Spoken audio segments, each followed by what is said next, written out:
Welcome to the Marketecture podcast. We're trying something new with topical coverage of the latest happenings in advertising and marketing technology. Every week, we'll bring in leaders from the industry to talk about what they're seeing, make some predictions, and generally, stir some things up. Of course, Marketecture.tv is your place for getting smart fast on issues relating to ad tech and martech and seeing interviews with CEOs. This is going to be a little bit more of what's happening this week and what's been going on lately.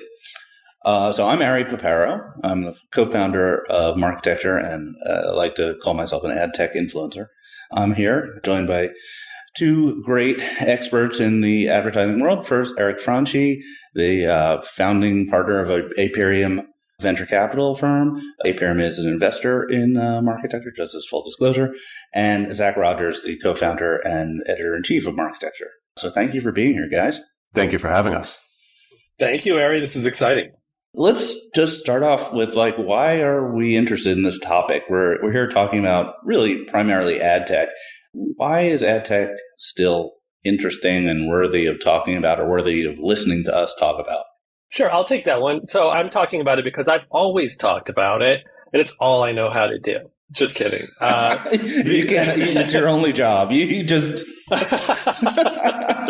I mean, I love ad tech. It's been fascinating and constantly changing over the 2 decades that I've been writing about it and talking about it. There's always something new. So I think that will continue to be true, although we are going through an extended boring period, which, it has been sort of characterized by consolidation and private equity investment in the space. A lot of what we think of as the core of ad tech, the pipes of ad tech, is now commoditized and is mature. I do think there continues to be areas of excitement, areas of innovation, and we just have to kind of redefine a little bit of, what we think of as exciting. I mean, I think privacy disruption to the data landscape is exciting. So yeah, there's no question we've moved beyond the kind of world building era of ad tech, 2008 to maybe 2018. What's going on now is just more along the lines of sort of retooling and finishing work. But I do think we've got tectonic changes right in front of us. Some of them are driven by regulation and privacy laws that are forcing innovation and limiting the power of the big platforms to share data across their products, for instance. So happy to talk more about that. But I do see this as still a dynamic space. The extended boring period, that's one way to put it. No, Eric, you're putting your money where your mouth is. I mean, you have a venture firm that primarily is investing in this area. So why is it exciting? I would disagree that we're in an extended boring period, but probably because, I'm so focused on, all of the innovation that's happening at the early stage, which takes time. Increasingly, it can take years for this to become prime time and get exciting. Hasn't been boring for us. But in terms of taking a step back and why is ad tech important? What was advertising important? I think about it from a top-down perspective. Number one, the TAM is gigantic, right? You've got $300 billion U.S. market, sort of another, equal amount outside of the U.S. And then, that's digital. And then, what is the total TAM that's yet to become digital? Because we think that everything becomes digital, right? You're talking about $1 trillion market, sort of that's number one. Number two, you can make an argument that advertising is the most important, thing from two perspectives. Number one, as a brand, in an age where product development is increasingly commoditized, in an age where distribution, is no longer a competitive advantage, it's one of the true ways you can differentiate is through being a great advertiser, being a great marketer. And then on the other side, if we, pull up, and I wish we had a person or a video capability to sort of pull up stuff, maybe as our budget grows, we can do that. If you just pull up the largest. I put a link in the show notes if there's something you want to show. There we go. If we pull up largest companies by market cap, X, Saudi Aramco, they all are either advertising businesses or have a, core advertising business, which is quite large, right? You're talking about Apple and Microsoft and Google and Meta and so on and so forth. So yeah, it's it's super important. Go a level down while, To your point, Zach, right? The core infrastructure has been laid for, what has classically been considered ad tech. There's areas that are growing like incredibly fast, right? So CTV and retail/commerce media, and then the need to build or rebuild the infrastructure, A, for that, and then B, just to rebuild in an era of privacy, it feels like there's, like so much that needs to be done. So for us, as early stage investors, we think it's like, a super exciting time. And we haven't been busier. Like, to set some context, we invested in 15 new companies in 2022. Wow. We followed on in, I think, 8 companies in 2022. We had 4 exits in 2022. So there's a lot going on in the market if you just like take a step back and actually track all the data. Yeah, I think we're exiting the long, boring period. I'm just going to hold that phrase in my mind forever. If you go back maybe 5 years ago, the overwhelming consensus was ad tech had seen its best days. There was a duopoly. If you weren't working with Google or Meta, it was sort of like a sideshow. And maybe TV would be interesting in the future. That was consensus of, let's call it 2016, 17. And I know this because I started Beeswax and everyone told me I was crazy, that it was, that I was creating the last DSP, the last man through the door. And now if you look we're just starting 2023, I just saw a stat that was fascinating, which was that Google and Meta combined are less than 50% of advertising, digital advertising, for the first time in many years. And that's probably more because of, TikTok and some other competitors, but the diversity of places to advertise is really interesting. Retail media is something people have been talking about since, once again, related to my personal career. I worked at a company called Bazaar Voice that wanted to be the lead of retail media 8 years ago, and now it's the hot thing. And the rebuild, because of privacy, also opens up a huge amount of opportunities. With any disruption to tech, you find new opportunities. So, Eric, you just got back from Vegas, right? So you're the only of the 3 of us who has the budget to hang out at CES. Zach and I are now journalists, so we don't go anywhere unless someone pays us to. So what's the vibe? Well, give us a vibe check on CES. How's the chandelier bar? What's the best party? What are people talking about? So vibe check. I've actually never said those words together out loud. So this is great. Midlife crisis mode activated. Yeah, it was great. It was well attended, and today you see all these posts on LinkedIn and Twitter. So I'm not necessarily giving you anything that you haven't seen, but it was well attended. The big companies had I think presences that harkened back to 2019 in terms of events and booking out venues and parties and so on and so forth. But, so some of the notable, large bashes were not there. If you're in ad tech, you spend 100% of your time, sort of shuffling between 2 spots, the Cosmopolitan Hotel and the Aria, where, typically like meetings happen, whether it's at the aforementioned chandelier bar or up in the suites. And, it's the unofficial start of the year. So it felt like super productive to A, it's great to see people, but then B, hear what everyone's priorities are going in for the year, what everybody is, sort of like thinking about and concerned about, right? Going into the year. What are those things? Sorry to interrupt, but what are those things? What are people thinking about? Is it still privacy, CTV, retail media? Like full stop, privacy, CTV, retail media. If you unpack privacy, right, it's like, sort of, future of identity and all of that. And then, data collaboration, clean rooms. Right. So I would say those are the 2 big topics. And then, then there's the uncertainty of the year ahead from a macro perspective. I didn't do too many like boondoggle type things, but I was at a dinner the first evening. One of the Fortune 500s was hosting a really nice event, and there had just been news that like Salesforce was doing like an 11% riff or 11,000, and Amazon 18,000, and I was talking to a founder who's like an enterprise seller, and he had like orders out literally for those 2 companies, and was wondering what the future of those deals were. And I think that's a thing that we're all going to be thinking about. Yeah, we did a Marketecture interview with Martin Killen from Salesforce, and it had the unfortunate timing of coming out on the day their layoffs came out. But I'd recommend watching the video. It's very good, and it covers the Salesforce CDP. So check that out. I'm just going to plug our videos whenever I have a chance. Well, we should. This is a Marketecture podcast. We've got TikTok videos. We've got Salesforce, Roku. We just published a great one with Roku. So those are all available in a short form format right now, but become a subscriber. You can hear the whole thing. All right. Sorry, I hate to be salesy here, but I do want to plug what we're doing. Before we sort of move off CES, the one thing that I thought was actually quite positive. I remember, call it a generation back, right? 10 years ago, when the Lumascape was like, call it 300, 400 companies. And, there was this running meme that, basically all these events, it's the same 300 people just, meeting each other, Andrew Kraft. Yeah. In another location.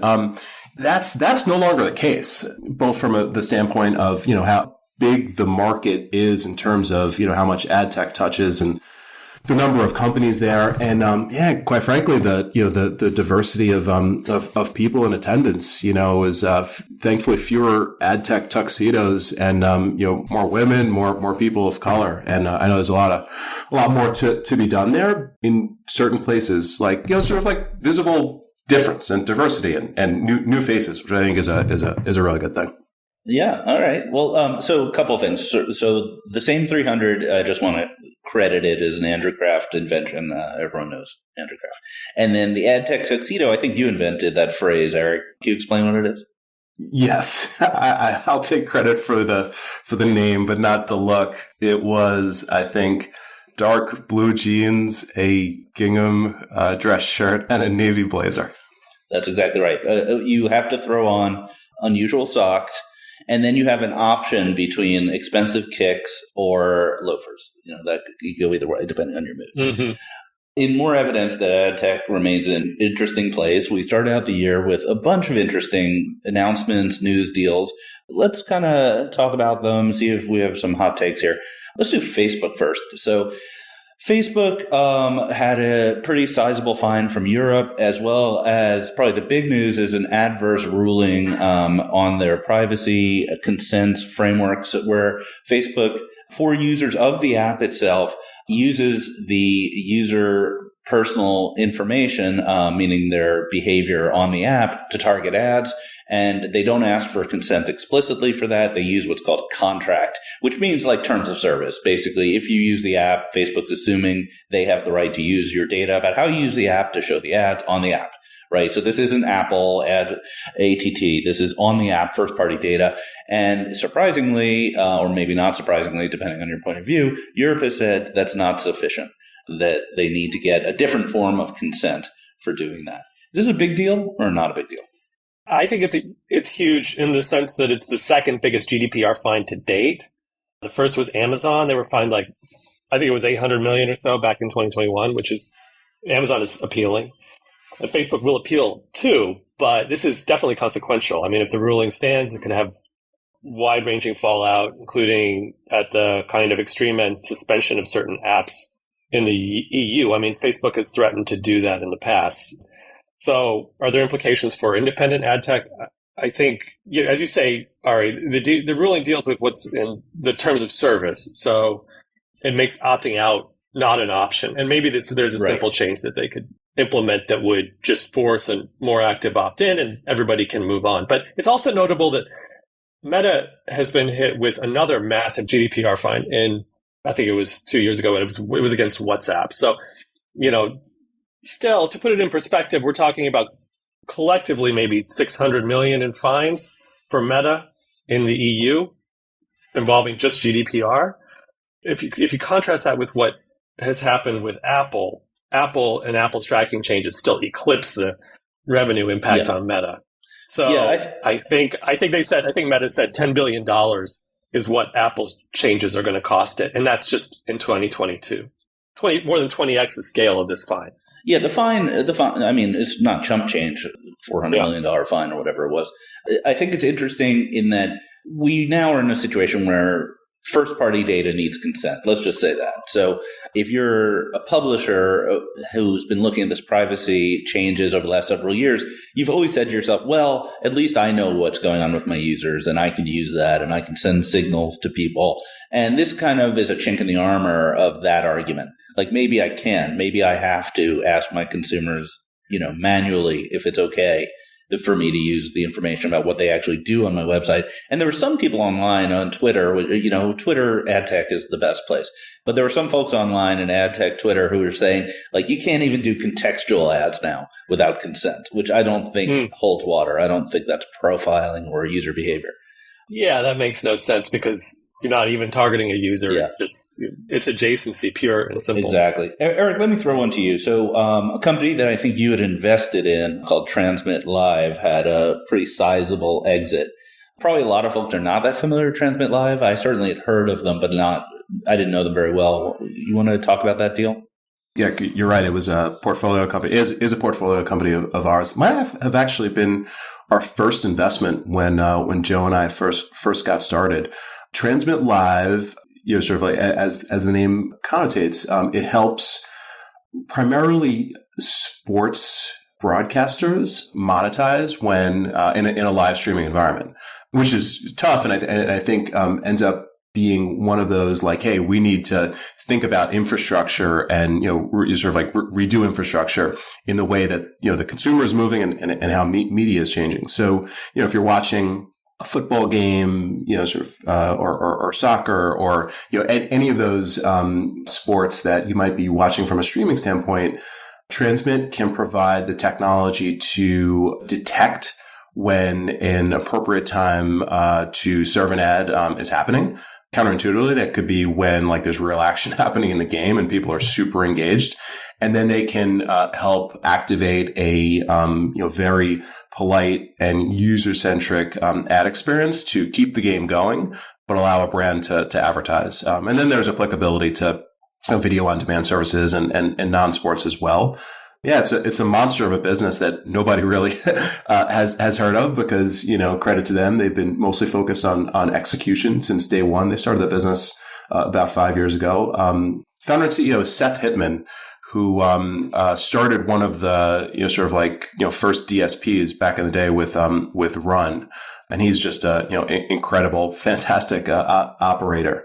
This one's interesting. LionTree took a majority stake in the business. And LionTree is like very focused on like media and entertainment and so on and so forth. So I think they've got a real sort of optimistic view of where this can go. And I think it's public information, but it was valued at $350 million. So it was a real sizable transaction. And was Transmit ad server or media business or a little bit of everything? A little bit of everything, yeah. Okay, great. Yeah, putting ads into live content has been one of the most challenging parts of the ad tech ecosystem for as long as I've been in it. Just a quick story here, which was when I was back at DoubleClick in the 2000s. There was a company that innovated in this area called Lightning Cast that eventually I think AOL bought. And I went to the ABC Network Studios, and they literally on their console that the mixers were using had a button that said Lightning Cast. And I said, what does that do? And they're like, it inserts the ads. And I was like, how? That was kind of like, I never saw a solid state button, like one of those plastic buttons that was lit up from behind. And it turns out there was a long cord that went from the back of the button to a old like Dell PC that then put an ad in. That was their solution. So good times. Wow. This needs to be an automated. This is actually a good application of machine learning. They did really well. Super proud of them. Next on the news desk, the Trade Desk put out another announcement called Galileo. My greatest wish is to understand the Trade Desk's naming system because it appears to be influenced by psychedelic mushrooms and yurts. They just like take the product people, put them in a yurt, come out with a name. So Galileo. Have you ever Actually, no, you've named companies in 2022, yes. 2021. It is impossible to get a name these days. You need to Like you need to invent names like you have, or you need to go to other languages like we did. So Aperium is a Latin word. So, the alternative is just to, use like planets. Okay, fine. Well, you're a trade desk apologist. They have Galileo. I'm not. I've just been through I've been through the ringer. All right. Anyway, what is this thing? I will say, in reference to the long boring period that we discussed, it says something about the state of excitement in the industry when the most exciting thing so far this year, the beginning of the year, usually there's something to buzz about. The most exciting thing is basically a CRM announcement. What is it? Like, I read it a couple times. It said we basically interoperability with CRMs and clean rooms, right? With UID2. Is that what it is? I don't want to be the one explaining it to you, Eric, but because I'm not totally clear. But my theory on it is that it basically combines UID2 with onboarding on the buy side, and it basically is designed to create incentives for the publishers to get on board with UID2 because they want a piece of that advertiser first party data matching game. That's well said. It's kind of a little bit of my thought would just be it might be a little bit of a carrot to get the publishers signed up. Yeah, I think that's a good way to frame it, is that the conversation around UID2 has largely been publisher-centric, where it's been get publishers to get their login information and encode it in UID2 so they make more money. And this announcement was sort of a package of a lot of buy-side UID2 adoption. I think the one thing that stuck out to me that was really new that I hadn't heard previously was that you can onboard effectively email addresses directly to the trade desk, similar to the audience products from Google and Meta that have been around for some time. Jeff, if you're listening, we'd love to have you on Marketecture. Someone who's listening to this podcast is probably besties with Jeff Green, and get in his ear, have him on Marketecture. We'd love to hear about how he named the Galileo product. Other news, Madison Logic exited or was bought by a private equity firm. They were owned by a different private equity firm. I don't think there was that much news there except the $750 million valuation, which was, hefty given the current state of interest rates, the environment, the economy, and ad tech. I've worked with Madison Logic over the years many times, and it seems like they have a pretty strong niche in the B2B data and activation space. Eric, any thoughts about B2B and, its place in ad tech? It's clearly like a real area of opportunity. I was looking at the deal, and we've got some investments in sort of like B2B ad tech and MarTech, and they estimate it's like a $15 billion market, which seems way low from my perspective. So understand why somebody would want to take a big swing at it. And then I think like taking a step back, it just underscores. We don't even use this word anymore, but just like underscores the importance of targeting, right? If you've got, a B2B decision maker, the value of that individual to be able to, reach them, from a marketing perspective is huge, right? Right. Versus us, when we might be just kind of like sitting there and passively in some sort of audience. So, I could only imagine that, this, is just like one of those huge opportunities moving forward. And, it's like, what are the next great markets to reach super high value individuals or super high value like decision makers, right? Is it healthcare? Is it, sort of like other areas of B2B that require specialization? It's super exciting. Yeah. Some of these markets like B2B ad tech are sort of artificially reduced in size because they're hard to reach these people, unless you have LinkedIn's database. That's surprisingly difficult to do effective B2B.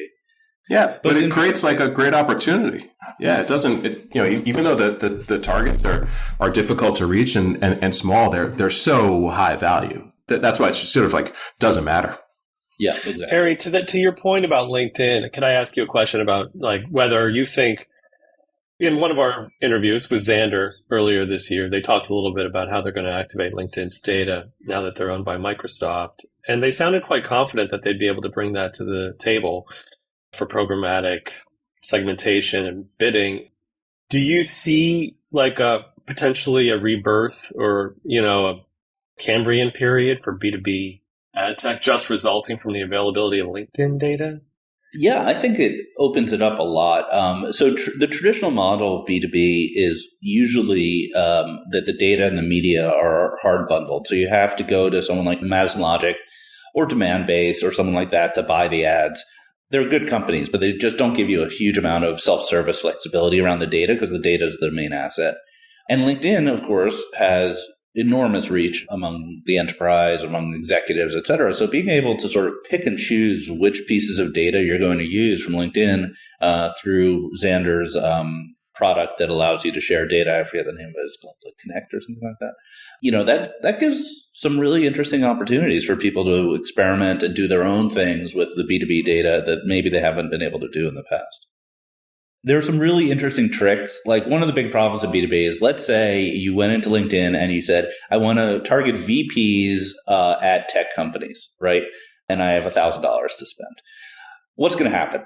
Well, you're going to spend a huge amount of money on 3 or 4 very large tech companies like Apple and IBM and maybe Accenture, and you're never going to reach the VP at the 100-person company who might actually use your product.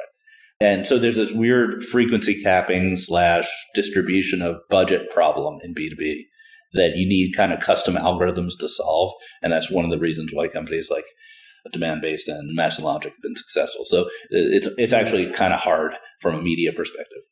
You know what is so crazy? Microsoft, right? So, Microsoft, owns Xandr. But if you just think about, just the past 12 months or so, right? You've got the Netflix deal. Yep. You've got just the torrid growth of Azure. You've got, and this is in an ad tech news from last week, but, they're talking about acquiring 49% of OpenAI. I mean, Microsoft is back. Holy cow. Yeah, I mean, if you look across all the very big categories of advertising, CTV, well, they have Netflix. Search, they have the second largest search engine. Actually, I think Amazon's the second largest search engine, isn't it? But I don't know if Bing is bigger than Amazon. It's a good question. I think it's the third largest search engine, and it's obviously the number one search engine for products. I've actually heard that. I think if you want to be strict, YouTube's the second largest search engine. So you kind of come up with an interesting list. But anyway, basically, Microsoft has got a pretty amazing hand right now. Maybe the only area they don't have is social, but maybe they're better off not having that. That antitrust 25 years ago was the best thing that ever happened to them because it allowed them to basically fly under the radar.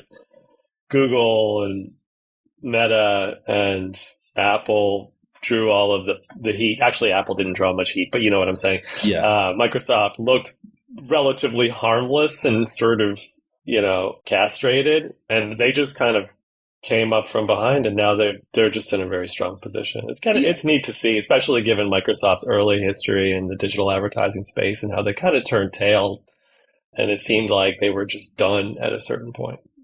Yeah, very much. If you've been around the industry long enough, you remember the phrase "the big three," and nothing seems stupider now. If you go to your millennial or Gen Z account managers and ask them who the big three is, they're going to be like, "Oh, Google, Facebook, and Snap, probably." But right, and the big three was AOL, Yahoo, Microsoft? Yes. Oh yeah. My God. And actually, MSN, not even Microsoft. It was MSN. They were called the big three because they're the sort of the must-buys on any digital. I mean, the portals were just an obsession for a long time. That Absolutely. So let's talk about the future. So let's do a little conversation about predictions, or I don't want to strictly predict anything, but let's talk about a topic that came up once again in my Twitter feed, because that's really the center of the universe as far as I can tell. There's a lot of debate about this generative AI stuff, and obviously ChatGPT is amazing. It's some of the imagery that's able to be created is amazing. And there's some people saying, well, this is going to be the future of advertising. Advertising, the creatives, there's no reason to have creative teams anymore, or most of their work will be automated. And then there's sort of the skeptical point of view that I espouse, which is it's not enough to just generate. There's more to it than that. And both myself and Eric are investors in a company called Marpipe that does this sort of thing on a less AI enabled, more of a statistically optimized basis. So that's some of our perspective. So What do you guys think? Will advertising creative be generated automatically in the next couple of years, or are we still going to be doing things the old-fashioned way or somewhere in between? May I start by reading the tweet, the AGM tweet? Yeah, sure. All right, so this is from Antonio Garcia Martinez. We should get him on the pod. And I quote, "The first commercial use for this generative AI magic isn't going to be automating away artists or movie production or any of that.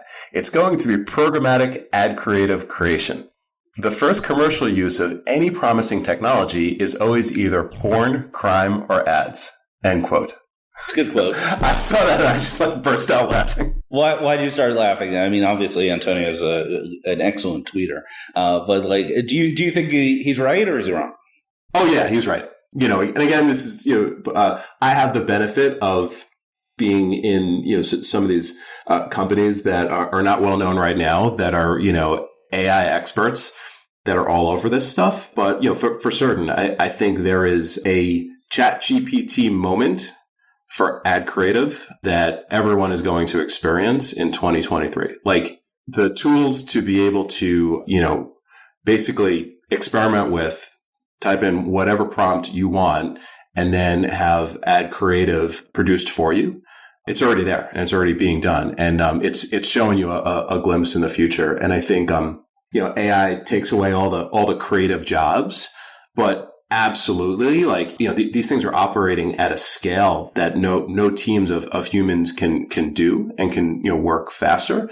So I think that the future is not necessarily like AI doing it all, but the right people that are working with the AI to ultimately produce all of these creatives. I mean, I think it's inevitable. So you see this as a tool that we're going to hand the creative folks to make them more efficient and more creative. Yeah, and make advertising more performant.